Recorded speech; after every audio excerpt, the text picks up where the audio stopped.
یہ وہابی چلو فاتحہ سے منع کرتے ہیں، بات سمجھ میں آتی ہے، فاتحہ نہیں مانتے.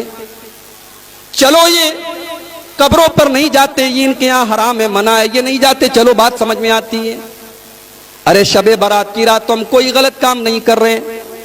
رات ہوتی ہے، مسجدوں میں لائٹنگ کر دی جاتی ہے، مسجدوں کے دروازے کھول دیے جاتے ہیں، لوگ آتے ہیں مسجدوں میں بیٹھ کر تلاوت کرتے ہیں. قبرستان پہ لوگ جاتے ہیں، اپنے ماں باپ کے حق میں، اپنے رشتہ داروں کے حق میں مغفرت کی دعا کرتے ہیں. اس میں کون سی غلط بات ہے؟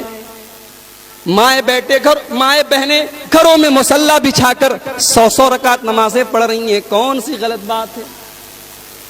یہ وہابی تو نماز پڑھنے سے بھی منع کر رہے ہیں، یہ وہابی تو قرآن کی تلاوت سے بھی منع کر رہے ہیں، یہ وہابی تو تہجد پڑھنے سے بھی منع کر رہے ہیں، یہ اپنے ماں باپ کے لیے مغفرت کی دعا کرنے سے بھی منع کر رہے ہیں.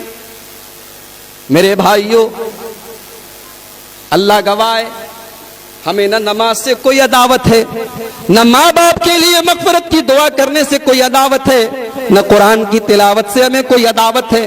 ہمیں عداوت ہے تو ہر اس عمل سے جس عمل کے اوپر جناب محمد الرسول اللہ صلی اللہ علیہ وسلم کی مہر نہ ہو. ہم کہتے ہیں اتنی ہی برکت والی رات تھی تو جیسے میرے نبی رمضان کا آخری عشرہ آتا تھا، حضرت عائشہ کہتی ہیں کان رسول اللہ صلی اللہ علیہ وسلم اذا دخل العشر، جب رمضان کا آخری عشرہ آتا تھا اللہ کے پیارے حبیب احیا لیلہ وایقظ اہلہ وشد مئزرہ، اللہ کے نبی پوری رات جاگا کرتے تھے، اللہ کے نبی کمر کس لیتے تھے، رات برات تہجد کی نماز پڑھا کرتے تھے اور خود بھی پڑھتے تھے، اپنے گھر والوں کو بھی جگایا کرتے تھے. اگر آج کی یہ برکت والی رات ہوتی، اگر آج کی رات کی اتنی امپورٹنس ہوتی، اتنی اہمیت ہوتی، تو میرے نبی نے ایک تو صحیح حدیث ضرور مل گئی ہوتی، ایک دلیل تو ضرور مل گئی ہوتی، ایک صحیح حدیث تو ضرور مل گئی ہوتی کہ میرے نبی نے خود بھی یہ عمل کیا ہوتا اور صحابہ سے بھی کروایا ہوتا، اپنی بیویوں سے بھی کروایا ہوتا. دلیل ملی، کیسی دلیل ملی؟ آئیے ایک حدیث پڑھتا ہوں. ہمارے بغل میں شب برات کی فضیلت میں جلسے ہو رہے ہیں نا، ہر جلسے میں یہ حدیث ضرور پڑھی جاتی ہے. آئیے میں پوری حدیث پڑھتا ہوں. امام ترمذی رحمۃ اللہ علیہ حدیث لائے ہیں. حدثنا احمد بن منیع قال حدثنا یزید بن ہارون قال اخبرنا حجاج بن ارطاط عن يحيى بن ابي كثير عن عروة عن عائشة قالت فقدت رسول الله صلى الله عليه وسلم ليلة فخرجت فإذا هو بالبقيع فقال أكنت تخافين أن يحيف الله عليك ورسوله؟ قلت يا رسول الله إني ظننت أنك أتيت بعض نسائك. فقال إن الله عز وجل ينزل ليلة النصف من شعبان فيغفر لأكثر من عدد شعر غنم كلب. رواہ ترمذی فی کتاب الصوم. میں نے پوری سند کے ساتھ حدیث پڑھی. امام ترمذی روایت کر رہے ہیں حضرت عائشہ سے. اما عائشہ کہتی ہیں ایک رات میں نے اپنے حبیب کو، اللہ کے پیارے رسول صلی اللہ علیہ وسلم کو بستر پر نہیں پایا تو میں نکل گئی، میں اللہ کے رسول کو تلاش کرنے کے لیے نکل گئی تو اللہ کے نبی مجھے کہاں ملے؟ بقیع کے قبرستان میں. کہاں ملے؟ بقیع کے قبرستان میں. جیسے ہی اللہ کے رسول کی نظر میرے اوپر پڑی، آپ نے فرمایا عائشہ کیا تم نے یہ سوچا کہ اللہ اور اس کے رسول تمہارے اوپر ظلم کریں گے؟ یعنی عائشہ کیا تم نے یہ سوچا کہ باری تو تمہاری تھی، دن تو تمہارا تھا اور میں تمہیں چھوڑ کر کسی اور بیوی کے پاس چلا گیا؟ حضرت عائشہ نے فرمایا نہیں ہے اللہ کے رسول، میں نے سمجھا کہ آپ کسی کام سے، کسی ضرورت سے، کسی غرض سے اپنی کسی بیوی سے ملنے کے لیے گئے ہوں. آپ نے فرمایا عائشہ 15 شعبان کی رات کو اللہ تبارک و تعالی نازل ہوتا ہے، اللہ تبارک و تعالی نازل ہوتا ہے، اللہ تعالیٰ اترتا ہے اور قبیلے بنو کلب کی بکریوں کے بالوں کی تعداد سے بھی زیادہ لوگوں کی مغفرت کرتا ہے. یہ حدیث شب برات کی فضیلت میں ٹاپ 10 حدیثوں میں سے. اس کو سب سے پہلے پڑھتے ہیں. اس حدیث کو میں نے سند کے ساتھ پڑھا ہے. آئیے ایک بار پھر سند پڑھتا ہوں. امام ترمذی کہتے ہیں حدثنا احمد بن منیع قال حدثنا یزید بن ہارون قال اخبرنا حجاج بن ارطاط ان یحیی بن ابی کثیر ان عروۃ عن عائشہ. یہ سند ہے. اس سند میں ایک راوی ہے حجاج بن ابی ارطاط. یہ کس سے روایت کر رہے ہیں؟ یحییٰ بن ابی کثیر سے. اور یحییٰ بن ابی کثیر کس سے روایت کر رہے ہیں؟ عروہ سے. اب امام ترمذی رحمۃ اللہ علیہ اس حدیث پاک کو بیان کرنے کے بعد خود کہتے ہیں سمعت محمدن، میں نے اپنے استاذ محترم امام المحدثین امیر المومنین فی الحدیث سیدنا امام بخاری رحمۃ اللہ علیہ کو یہ فرماتے ہوئے سنا کان یضعف ھذا الحدیث. امام بخاری کہتے ہیں یہ حدیث ضعیف ہے. کون کہہ رہا ہے؟ کون کہہ رہا ہے حدیث ضعیف ہے؟ کوئی یہ نہ کہے کہ وہابی کہہ رہا ہے. کون کہہ رہا ہے؟ بخاری کہہ رہا ہے. امام بخاری کہہ رہے ہیں. اور کعبے کے رب کی قسم، علم حدیث میں جو مقام امام بخاری کو حاصل ہے وہ کسی اور کو حاصل ہے. امام بخاری کسی راوی کے بارے میں کمنٹ کر دیتے ہیں فیہ نظر، اس راوی کی حدیث کو تھوڑا سوچ وچار کر لیا کرو. یہ نہیں کہتے کہ ریجیکٹ کر دو. امام بخاری اگر کسی راوی کے بارے میں صرف اتنا بول دیں فیہ نظر، اس راوی کی حدیث کو سوچ سمجھ کر لیا کرو، تو علماء کا اتفاق ہے، محدثین کا اتفاق ہے، فقہاء کا اتفاق ہے کہ وہ حدیث ریجیکٹیبل ہے، وہ حدیث مردود ہے، وہ حدیث قبول نہیں کی جائے گی، کیونکہ اس کے راوی کے بارے میں امام بخاری کا اتنا زبردست کمنٹ ہے. امام بخاری بول رہے ہیں یہ حدیث ضعیف ہے. اچھا یہ تو سند ہے. اچھا امام بخاری حدیث کو ضعیف بتاتے ہیں، وجہ کیا بتاتے ہیں؟ امام بخاری کہتے ہیں، اور یہ جملہ بھی ترمذی کے اندر موجود ہے، امام بخاری کہتے ہیں اس حدیث میں ایک راوی ہے حجاج بن ابی ارطاط، اس نے یہ حدیث روایت کی ہے یحییٰ بن ابی کثیر سے، جبکہ دونوں کے بیچ میں سما ثابت ہے.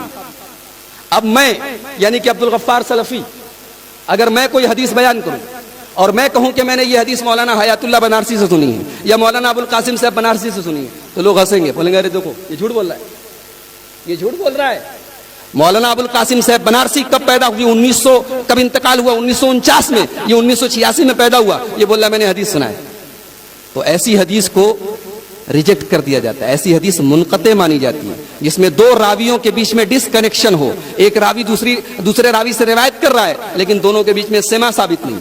تو امام بخاری بول رہے ہیں کہ اس حدیث کا راوی حجاج بن ابی ارطاط، یہ حدیث جس سے روایت کر رہا ہے یحییٰ ابن ابی کثیر، دونوں کا سما ثابت نہیں ہے. اور یحییٰ ابن ابی کثیر اس حدیث کو روایت کر رہے ہیں عروہ سے، اور ان کا بھی سما ثابت نہیں. یعنی حدیث میں دو جگہ ڈس کنیکشن ہے، حدیث میں دو جگہ انقطاع ہے، حدیث منقطع ہے. ایک بے بنیاد حدیث کی بنیاد پر ہم شب برات منائیں؟ اہل حدیث کا مسلک اتنا کمزور نہیں ہے، دین کو ہم اتنا کمزور نہیں سمجھتے کہ ضعیف اور موضوع اور من گھڑت روایات کی بنیاد پر ہم کوئی عمل شروع کریں. صحیح حدیث لے آؤ، انشاءاللہ سب سے پہلے اہل حدیث کی مسجدیں کھولیں گی، سب سے پہلے تلاوت اہل حدیث کرے گا، سب سے پہلے اپنے مردوں کے لیے دعائے مغفرت اہل حدیث کرے. اچھا ایک بڑی عجیب بات حدیث میں دیکھیے، حضرت عائشہ کہتی ہیں کہ میں نے اللہ کے نبی کو بستر پہ نہیں پایا تو میں گئی. کہاں گئی؟ بقیع کے قبرستان میں. قبرستان میں جانے کی کیا ضرورت تھی؟ اگر واقعی میں یہ مغفرت کی رات ہے تو مجھے بتاؤ، شب قدر کیا مغفرت کی رات نہیں ہے؟ شب قدر کے بارے میں تو میرا رب قرآن میں کہتا ہے انا انزلناہ فی لیلۃ القدر وما ادراک ما لیلۃ القدر لیلۃ القدر خیر من الف شہر تنزل الملائکۃ والروح فیہا باذن ربہم من کل امر سلام ہی حتی مطلع الفجر. شب قدر کے بارے میں تو میرے رب نے پوری قرآن کی سورت نازل کر دی. میرے رب نے کہا یہ اتنی مبارک رات ہے کہ ایک رات کی عبادت 1000 مہینے سے افضل ہے، 84 سال کی عبادت سے بہتر ہے اس رات کی عبادت۔ لیکن ایک روایت دکھا دو، ایک حدیث دکھا دو، ایک سند دکھا دو، ایک دلیل دکھا دو کہ شب قدر کی رات میں میرے نبی قبرستان جا کے دعائیں مغفرت کرتے تھے۔ سن لو، اہل حدیث کا عقیدہ یہ ہے کہ ماں باپ کے لیے مغفرت کی دعا گھر بیٹھ کر بھی کر سکتے ہیں، مسجد میں بھی کر سکتے ہیں، اور قبرستان جا کر بھی کر سکتے ہیں۔ قبرستان جانا ضروری نہیں، ٹھیک ہے جا سکتے ہیں۔ ابھی ہمارے صدر محترم نے پوری قبر کے تعلق سے پوری حدیثیں پڑھی، لیکن یہ عقیدہ کہ ماں باپ کی مغفرت کی دعا تبھی ہوگی جب ہم قبرستان پر جائیں گے، یہ عقیدہ اسلام کا نہیں ہے۔ معاف کیجئے گا، یہ ان کا عقیدہ ہے جن کا مذہب قبرستان سے شروع ہوتا ہے اور قبرستان میں جا کر ختم ہو جاتا ہے۔ اس رات کا نام شب برات کیوں پڑا جانتے ہیں؟ براءت، یہ براءت بنا ہے تبرہ سے، یہ براءت بنا ہے تبرہ سے، اور تبرہ یہ روافض کی اصطلاح ہے، یہ ابو بکر و عمر کے دشمنوں کی اصطلاح ہے، یہ صحابہ کو گالیاں دینے والوں کی اصطلاح ہے، جو نماز میں جب تک حضرات شیخین کے اوپر، سیدنا ابو بکر صدیق کے اوپر، حضرت عمر فاروق کے اوپر جب تک براءت کا اظہار نہ کر لیں، جب تک ان سے اپنے آپ کو بری نہ کر لیں، ان کی نماز قبول نہیں ہوتی۔ اور جو اپنی آنکھوں میں یہ سپنا سجوئے ہیں کہ جب ہماری حکومت ہوگی مکہ اور مدینہ پر تو ہم ابو بکر کی قبر سے اور عمر کی قبر سے ان کی لاشوں کو نکال کے سولی پہ لٹکائیں گے، جن کا یہ سپنا ہے ان کے لیے یہ شب برات، یہ تبرے کی رات ہے، یہ برات کی رات ہے، یہ صحابہ سے تبرہ اور صحابہ سے اپنے آپ کو بری کرنے کی رات ہے۔ اور جانتے ہو، جا کے دیکھ لو روافض کے یہاں آج کی رات کی بڑی اہمیت ہے۔ ان کے ہاں باقاعدہ رقعے لکھے جاتے ہیں، باقاعدہ چٹھیاں لکھی جاتی ہیں، دریاؤں میں ڈالی جاتی ہیں کہ اے امام غائب، اے امام منتظر، اب چلے بھی آؤ کہ زمانہ بڑا خراب ہے، اب چلے بھی آؤ کہ ہم پر بڑا ظلم ہو رہا ہے، اب چلے بھی آؤ کہ اب ضرورت ہے کہ صحابہ کرام کی لاشوں کو نکالا جائے، اب چلے بھی آؤ کہ اب دنیا سے اہل السنہ والجماعت کا کام ختم کیا جائے۔ یہ ان کا عقیدہ ہے، یہ ان کا مسلک ہے۔ اور ہندوستان میں چونکہ ہمارا رہن سہن ہمارے غیر مسلم بھائیوں کے ساتھ تھا، اب ہمارے غیر مسلم بھائیوں کے یہاں ایسی ایسی چیزیں ہیں کہ صاحب جو لوگ مر گئے ہیں ان کی آتما کی شانتی کے لیے ان کو کچھ کھلانا پلانا پڑے گا، اور جو بھی کھلایا پلایا جائے گا وہ آتماؤں کو تو ملنے سے رہا، وہ ملے گا پنڈتوں کو، وہ ملے گا مجاوروں کو، وہ ملے گا ان کے پروہتوں کو۔ تو وہ سسٹم ہمارے یہاں لایا گیا کہ صاحب چلو ایک رات تیار کی جائے اور اس رات کی فضیلتیں گڑھی جائیں تاکہ کچھ حلوے ماڈے کا انتظام ہو جائے، تاکہ کچھ پیٹ پوجا بھی ہو جائے، تاکہ کچھ حلوے ہمیں بھی نصیب ہو جائیں۔ اور دلیل کیا دی جاتی ہے کہ جنگ احد کے موقع پر اللہ کے پیارے رسول صلی اللہ علیہ وسلم کا دانت ٹوٹ گیا تھا، آپ کے دندان مبارک شہید ہو گئے تھے۔ ارے عقل کے اندھو، جنگ احد شوال میں ہوئی تھی، یہ 15 شعبان ہے، شعبان اور شوال کے بیچ میں 2 مہینے کا گیپ ہے۔ عید پر تم بھی حلوہ کھاؤ، ہمیں بھی کھلاؤ، ہمیں کوئی اعتراض نہیں۔